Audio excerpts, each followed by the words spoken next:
Bonjour à toutes et à tous. Voilà.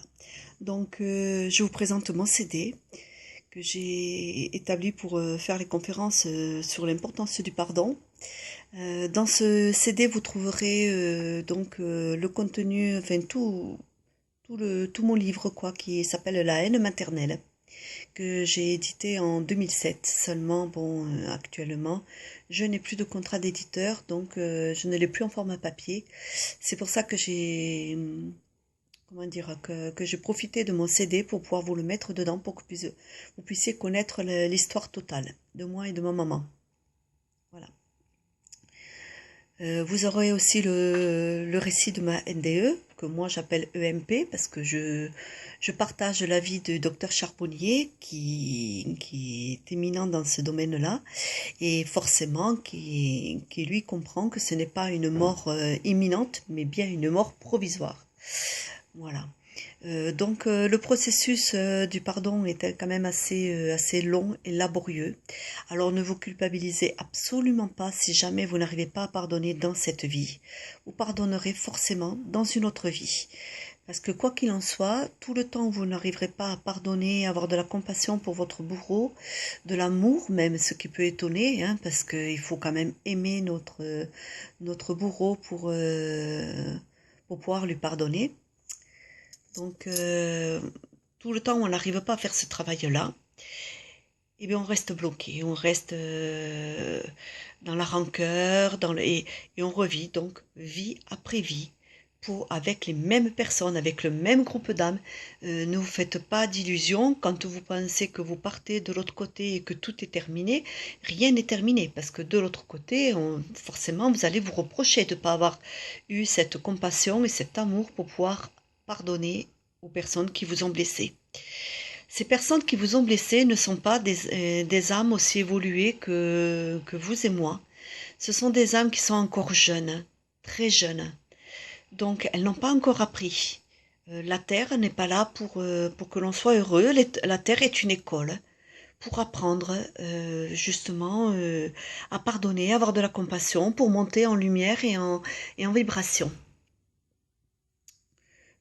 Donc partant du principe que la Terre est une école, que les âmes sont là pour apprendre, et que ces âmes-là qui font entre guillemets le mal, puisque bon j'emploie le terme de mal pour que tout le monde comprenne, mais en fait de compte pour l'au-delà il n'y a ni mal ni bien. Tout doit se passer tel que ça se passe. Donc il faut savoir que nous aussi, dans une vie antérieure, quand nous étions dans plusieurs vies antérieures d'ailleurs, parce qu'une n'est pas nécessaire pour apprendre tout ce que l'on a à apprendre. Donc, il faut savoir que nous aussi, avant, quand nous étions des jeunes âmes, nous avons fait exactement les mêmes choses.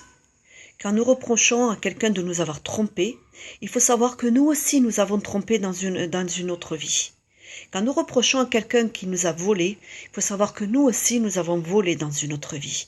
Nous avons violé, nous avons torturé, nous avons tué, nous avons été cannibales, nous sommes passés par tous les stades pour arriver au stade de lumière que nous avons aujourd'hui. Voilà. Donc moi, comme vous le voyez derrière moi, que j'arrive à mettre le doigt dessus, voilà. Ça, c'est mon bourreau à moi, qui maintenant est une maman d'amour. C'est ma maman. Voilà. Donc, je vous présente ma maman, que vous avez aussi sur la jaquette que vous avez du CD, que vous avez aussi dans les photos. Voilà. Donc, ma maman était une jeune âme qui n'avait pas encore appris, qui était encore dans ce que vous pouvez appeler le mal. Voilà, c'est une personne qui était méprisante, elle était méchante, elle était tortionnaire, hein. Elle était, comment dire, manipulatrice. Enfin bref, elle avait tous les défauts que l'on pouvait avoir. Et bon, elle ne m'aimait pas, elle ne m'a pas acceptée, et tout le temps de sa vie jusqu'au dernier jour de sa mort, elle ne fait que me haïr et me rejeter. Quoi qu'il en soit, aujourd'hui elle est dans la lumière. Elle est dans la lumière, faut pas croire qu'elle y soit arrivée toute seule avec ce qu'elle a fait. C'est ce que je veux vous expliquer là. Donc forcément, elle a eu besoin d'aide. il faut savoir aussi qu'elle a élevé mes sœurs dans la haine de ma personne, dans le rejet. Donc il n'y a aucune de mes sœurs maintenant qui à l'heure actuelle ne me parle. Tout le monde m'a rejeté. Et donc, quand maman est décédée, je ne l'ai su que presque, enfin, pas 6 mois après, mais bon, attendez, elle est morte, elle est décédée le 12 septembre, et moi je ne l'ai su donc courant janvier, quand malheureusement je suis rentrée en état catastrophique de santé, j'étais en train de mourir, et c'est pour ça qu'aujourd'hui je me retrouve dans un fauteuil roulant. Et donc, quand j'étais dans cet hôpital, un jour j'ai ma meilleure amie qui arrive, et qui me dit tiens Gina, je t'ai apporté quelque chose pour que tu te régales, pour que tu vois la vie, que tu aies envie de vivre encore, que tu ne te laisses pas aller, ne meurs pas. Elle pleurait à chaudes larmes. Et donc elle m'a dit je savais pas quoi te prendre. Et elle m'a dit ben écoute, je suis allée dans le magasin et j'ai tourné, retourné dans le magasin. Il n'y avait rien à faire, hein. J'ai vu cette boîte de marron glacé. Et elle me dit, elle m'a tiré cette boîte de marron glacé. Pourtant, c'est bizarre parce que moi, je n'aime pas ça. Donc, elle m'a dit, c'est mon meilleure amie qui parlait. Elle m'a dit, je n'ai pas compris pourquoi j'étais attirée par ces marrons glacés. Et moi, je lui réponds, je lui dis, tiens, c'est bizarre parce que moi non plus, j'aime pas les marrons glacés. Bon, vous allez voir que les lois du ciel sont quand même assez coquines quand même. Hein. Donc je lui dis c'est bizarre parce que en fin de compte c'était la friandise favorite de ma maman. Voilà, de ma mère. Et donc elle me dit bah écoute, je comprends pas. Elle m'a dit si tu les veux pas, tant pis, tu les jettes. Autre. Je dis c'est pas grave. Mon fils Michael aime ça, donc il les mangera à ma place. Bon, très bien. Elle s'en va, très bien, et voilà. Et donc entre-temps, j'ai eu ma nièce au téléphone, donc une des filles de ma sœur aînée. Et donc, parce que la famille me rejette, mais mes deux nièces ne me rejettent pas, au contraire. Hein, elles sont là à me soutenir, elles sont venues me voir à la clinique, ce qui m'a fait beaucoup plaisir. Et donc, je l'ai eu au téléphone et je lui ai dit, voilà, bon, voilà dans quel état je suis. Je ne sais pas si demain je serai encore là, je peux mourir dans la nuit, je peux mourir dans quelques jours, on ne sait pas. Là, je suis limite en train de mourir, quoi. Et donc, je lui dis, je lui dis, écoute, parce que ne sachant pas que maman était morte, moi, je lui ai dit un truc, mais qui est sorti du cœur comme ça. Et donc, je lui ai dit, écoute, je lui ai dit, tu peux le dire, parce qu'à ce moment-là, je l'appelais la vieille, parce que pour ma maman, c'était un manque de respect, et comme à ce moment-là, je lui en voulais encore un peu, voilà. Et donc, j'ai dit, écoute, tu peux, il n'y a pas de souci, tu peux lui dire, moi, ça m'est égal qu'elle soit au courant. J'ai dit, même si elle veut pas me voir, et j'ai dit, bon, de toute façon, je me doute de sa réaction, elle va se frotter les mains, elle va dire, bon débarras, parce que, excusez-moi du terme, mais c'est comme ça qu'elle parlait, elle va dire, oui, la pute, elle va dégager, et puis voilà, hein, voilà. Donc, je l'ai senti, mais j'ai pas compris, parce que comme j'étais pas bien, vraiment, j'étais dans un état catastrophique, donc j'avais du mal à percevoir un petit peu ce qu'elle voulait me dire. Et je pense qu'elle est devenue blême au téléphone parce que sa voix s'est ralentie et elle m'a dit mais t'es pas au courant? Et moi je lui dis mais au courant de quoi? Pour vous dire à quel point j'étais, parce que autrement je capte de suite. Hein. Et donc j'ai dit au courant de quoi? Elle me dit mais ta mère est morte depuis le mois de septembre? Et là je me suis mis à fondre en larmes. À fondre en larmes, non pas parce qu'elle était décédée, hein, tout simplement parce que, là encore, une fois de plus, ma famille n'ont pas jugé nécessaire, ne m'ont pas jugé digne d'apprendre que ma maman était décédée. Donc j'ai compris de suite que cette boîte de marron glacé, c'est elle qui me l'a envoyée. C'est elle qui est passée par ma meilleure amie pour me dire « Je suis partie, aide-moi ». Parce que quand elle m'a dit ça, j'ai ressenti le malaise, maman. J'ai ressenti la souffrance. Donc quelques jours après, quand même, je me suis un peu remise. Et, enfin, quelques jours, on va dire un mois. Et donc, je suis rentrée à la maison. Pendant ce mois, je me suis pas vraiment occupée. J'ai pleuré beaucoup, beaucoup parce qu'elle était partie sans que j'ai pu lui dire au revoir, hein, même si elle ne voulait pas me voir. Et quand je suis rentrée à la maison, je lui ai brûlé des bougies. Je lui ai parlé comme si elle était à côté de moi, parce que je ne savais pas dans quelle sphère elle se trouvait. Je savais très bien que C'était très difficile pour elle, de l'autre côté, hein, ayant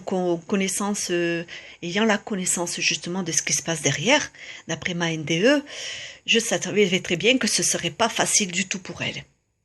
Donc je me suis mise à prier de toutes mes larmes, mais je ne sais pas prier comme vous, dans les personnes religieuses, quoi. Donc simplement, je lui ai parlé de tout mon cœur.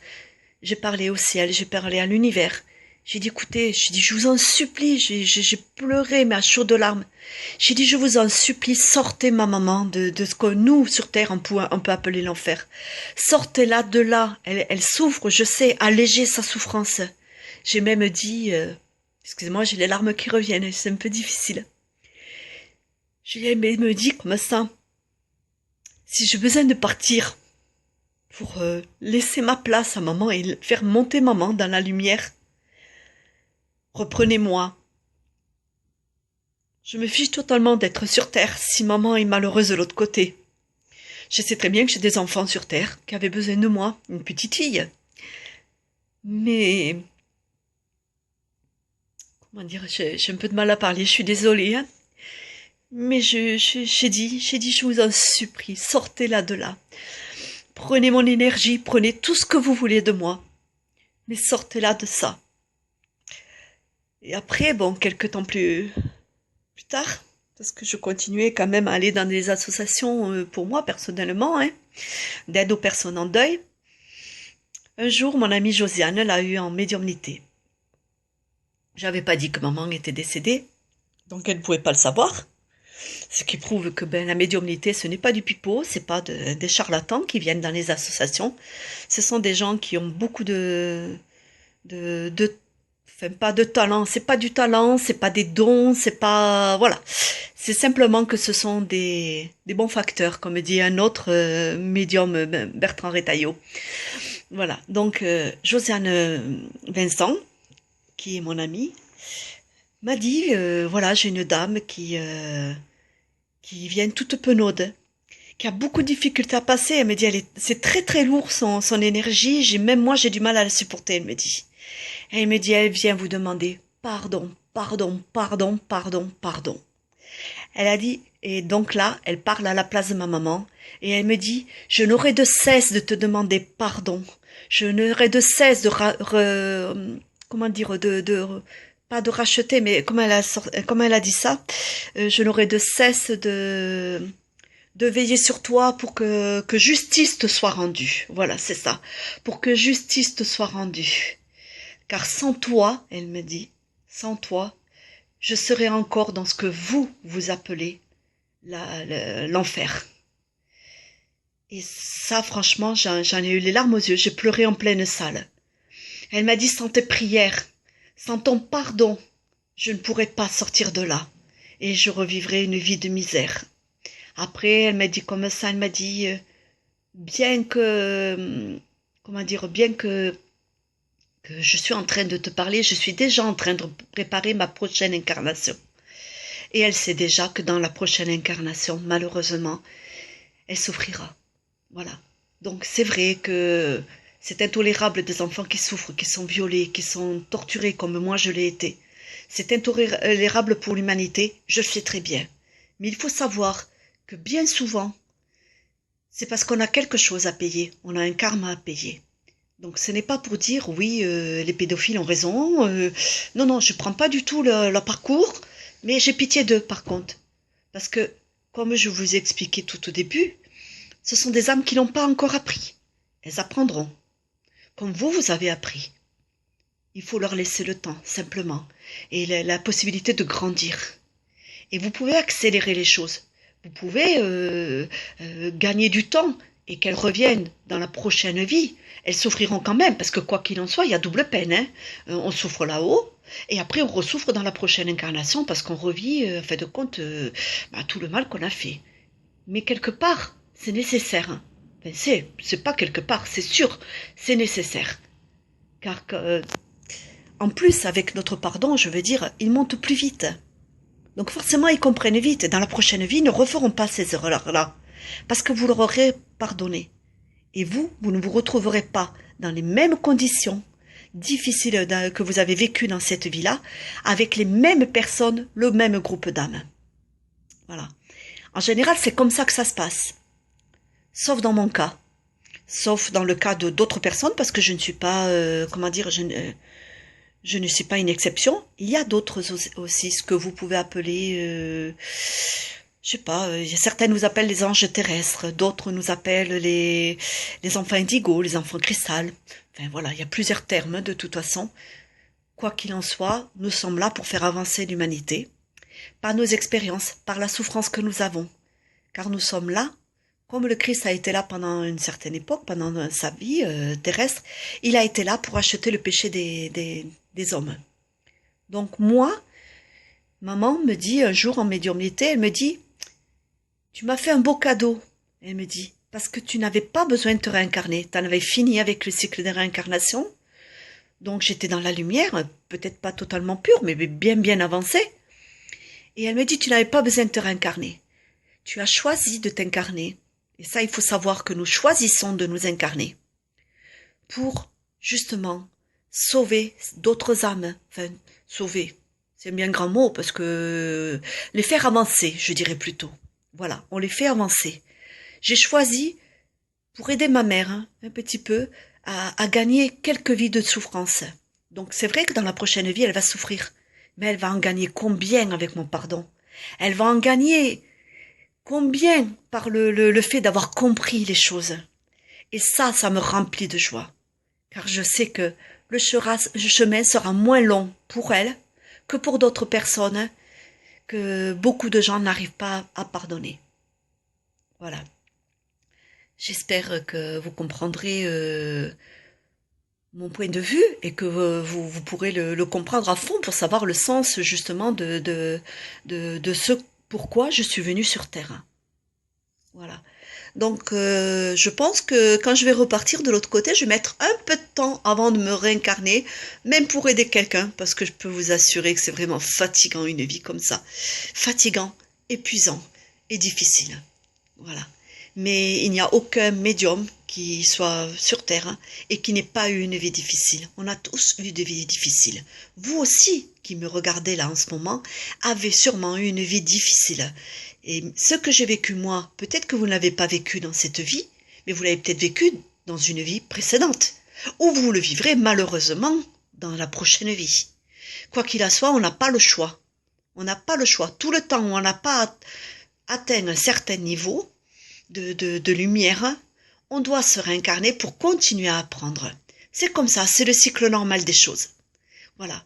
Donc, n'ayez pas peur, car, comme j'ai dit, si c'était une exception, vous pourriez avoir peur en disant, mais pourquoi moi? En fait de compte, il n'y a pas de pourquoi. C'est comme ça pour tout le monde. C'est comme ça pour tout le monde.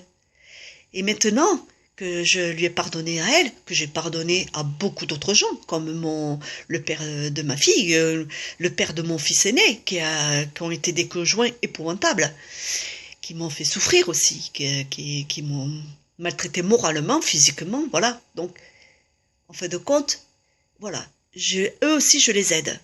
Même si pour l'instant ils sont dans le déni, je sais que quand ils passeront aussi de l'autre côté, ben, ils feront comme maman, c'est tout. Maman, c'était la pire. Et pourtant, maintenant, c'est une maman d'amour.